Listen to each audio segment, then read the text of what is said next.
fuck's sake! For fuck's sake, man! Leclerc's in the wall at 16. Fuck, man! Oh, this would have been the fucking lap. Fucking shit!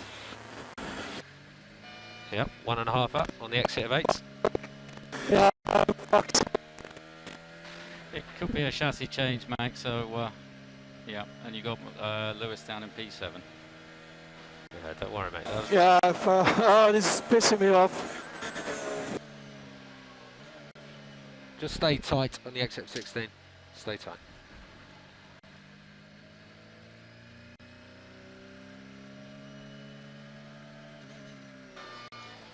Okay, you're into the pit lane, and on the board, if you can make it there, there's a bit of a queue, I can see.